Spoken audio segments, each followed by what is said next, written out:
Good morning, students. In today's class, chapter 3, class 5, we are going to learn about the principles of Henry Fayol. In earlier class, we have already seen the 6 administrative classifications he has done for every industrial unit. Now, he says that the principles and only the directives, these principles are not ultimate, they can only guide you.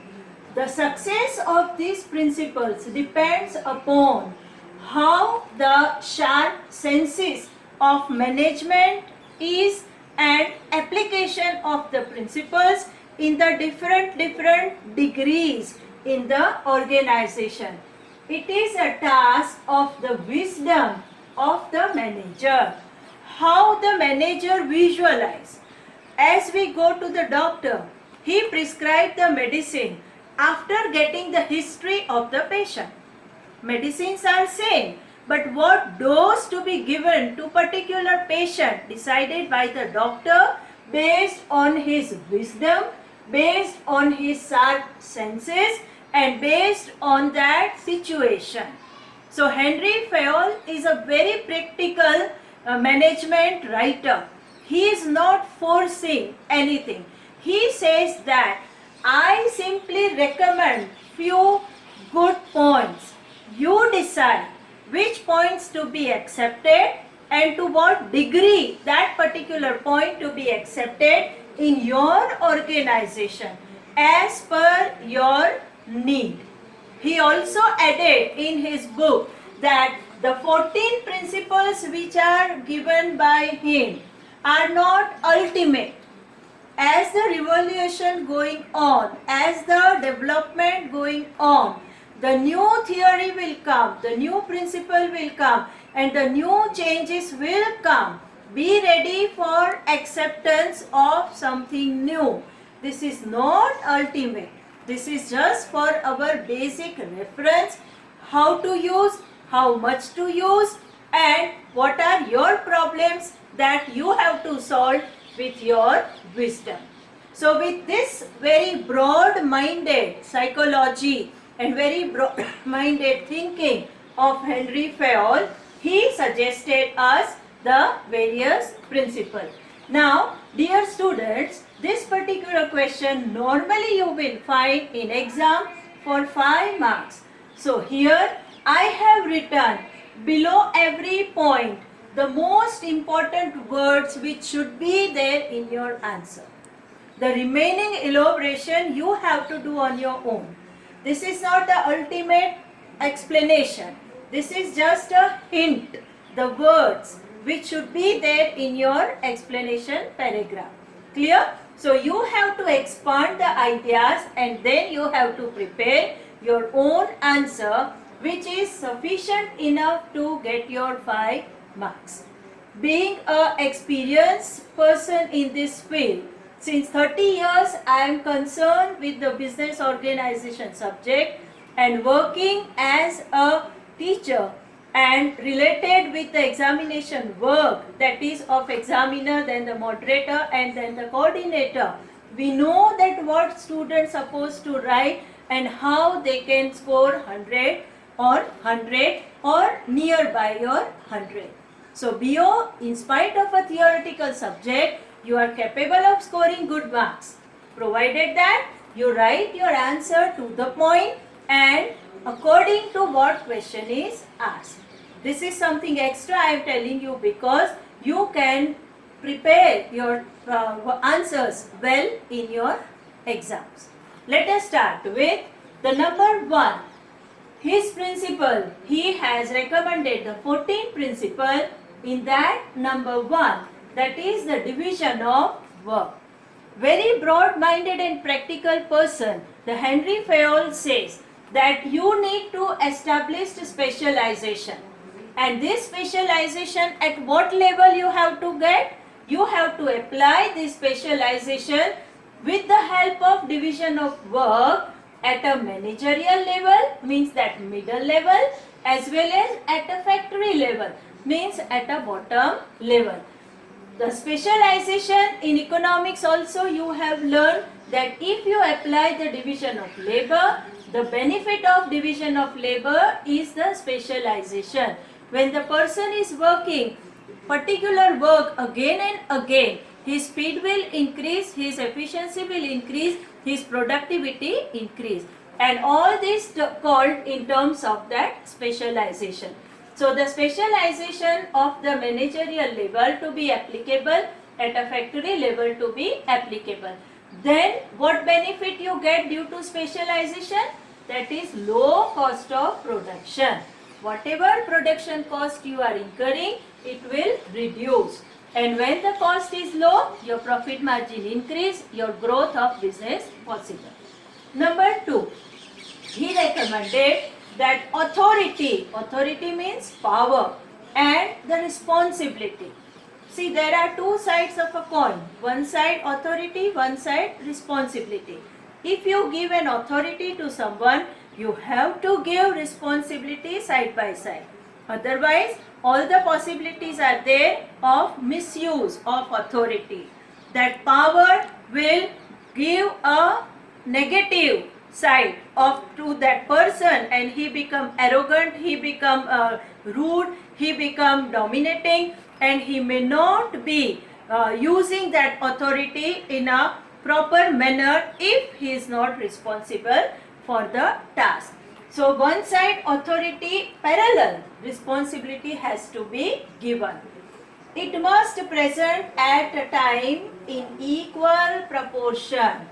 Whatever authority is given, same manner responsibility has to be given, so that as per the post of the person, knowledge of the person, and as per his qualification, you have to give the authority.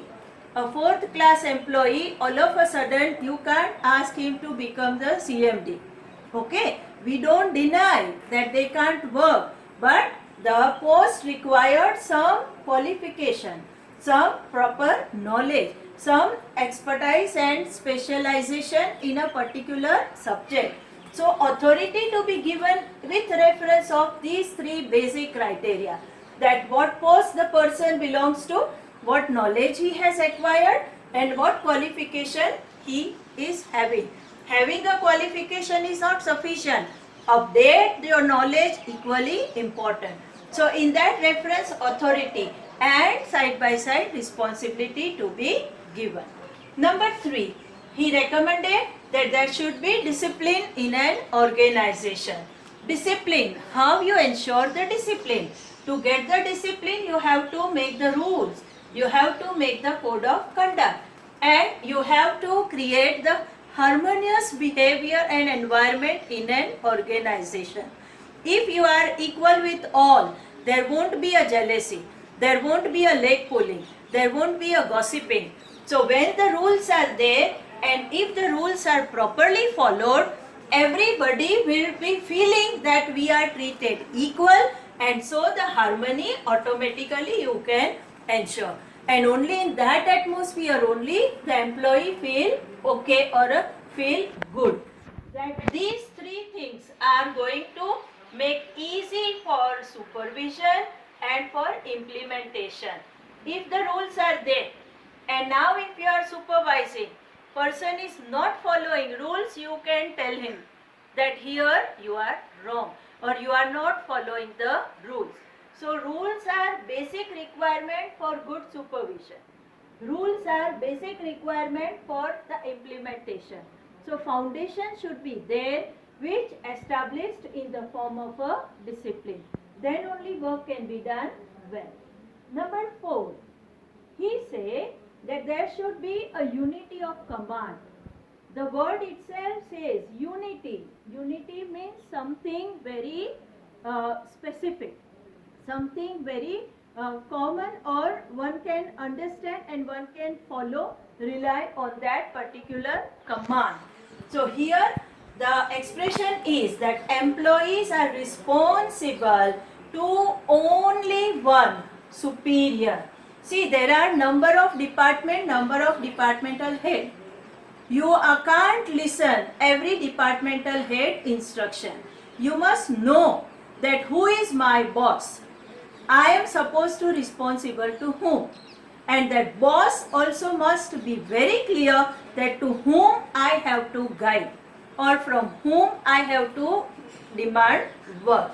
So unity of command says that employee must be very clear that a particular job or a particular departmental head only going to give me instructions and I am supposed to listen. So that is what unity of command. Only one person have right to govern or a command or give instruction to particular person. Number next, that is the unity of direction. Now when you are working with a group, the whole group, they must have the superior, that is the one superior from the group of employee. The group is working dominated by one superior only.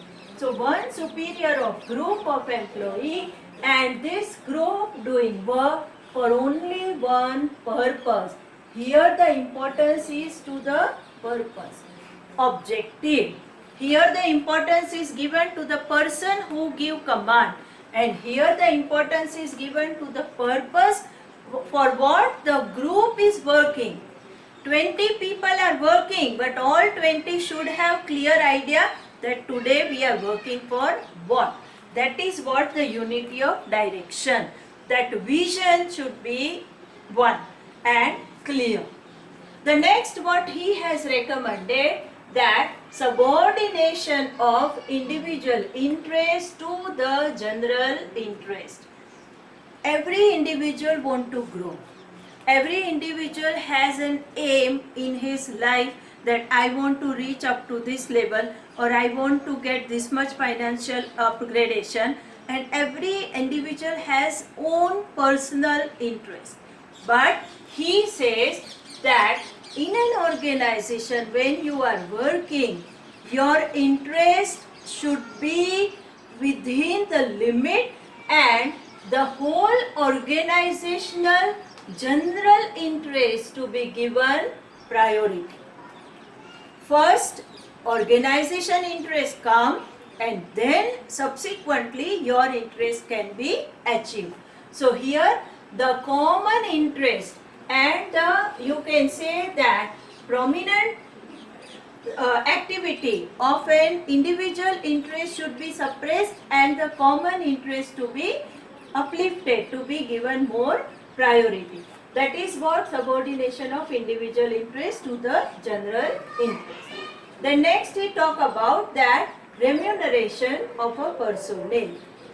As we said here, every employee is working for what? For money. If you don't give proper money, if they feel unsatisfied, if they feel that they are exploited, they won't stay in an organization. So what you have to do? That ideal and more to the efficient worker, the wages to be given. Right? Frederick Taylor also said that from 30% to 100% remuneration rise to be given to the efficient worker. So same here, ideal wage method to be followed and efficient workers should be given more wages. Here the bonus can be given, profit sharing it can be allotted to the workers and representation in the management committee, managerial committee. Not only money but one kind of an appreciation of allowing leadership qualities and upgrading them for the management decision. That is also one kind of a non-financial remuneration, but it really has a good impact on the particular person. They feel motivated and motivation has to be given financial as well as in a non-financial manner. The next is centralization. There are two aspects, centralization and decentralization. What do you mean by centralization? That the power has to be concentrated. One person is the leader and he controls most of the power in his hand. That is called centralization. Normally in sole proprietorship business you can see owner has the centralized power. But as the size of the business unit increase, you have to accept decentralization. And that element of authority and responsibility has to be accepted.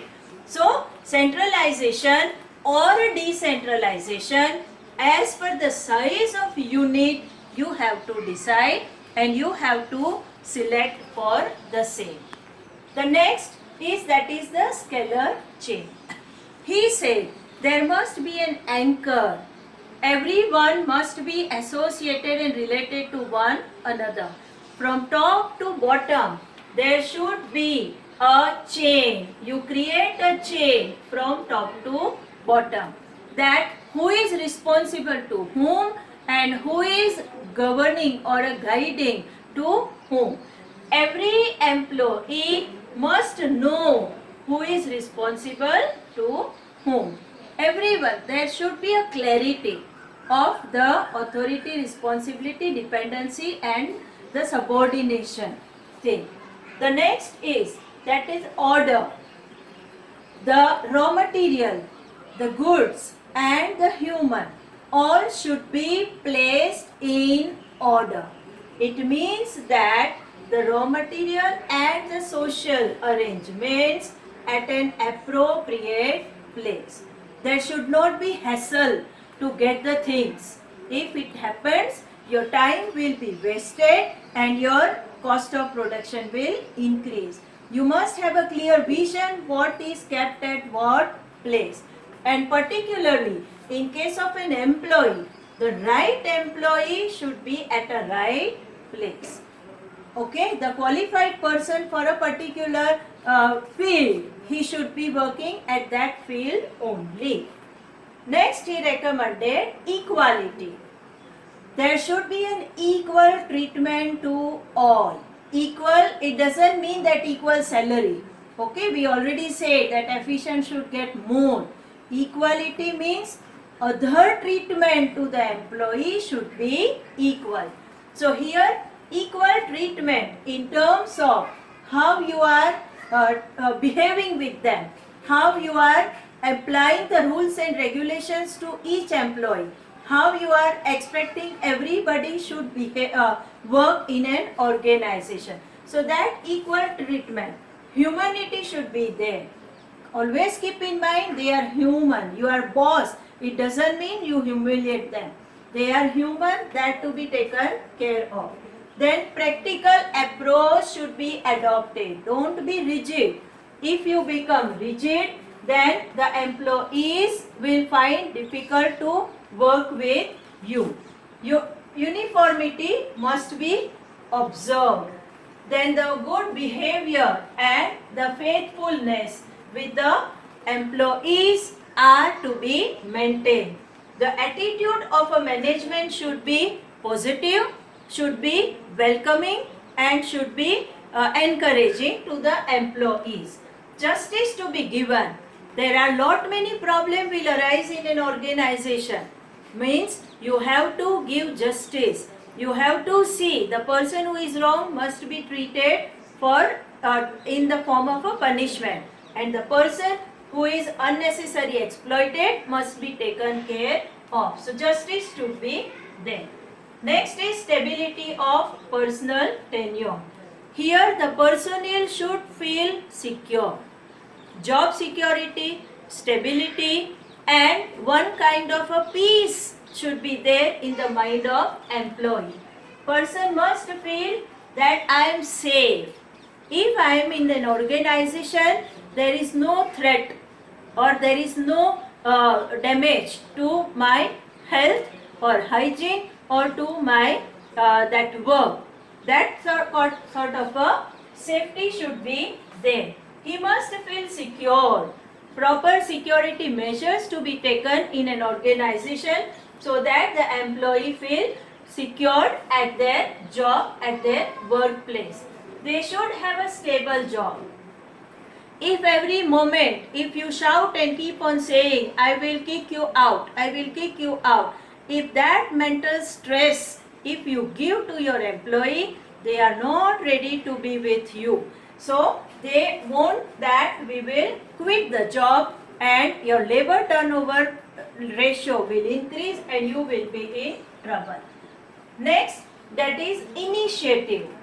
You have to encourage the employees, allow them to open up, allow them to speak. So encouragement for the initiation you have to give.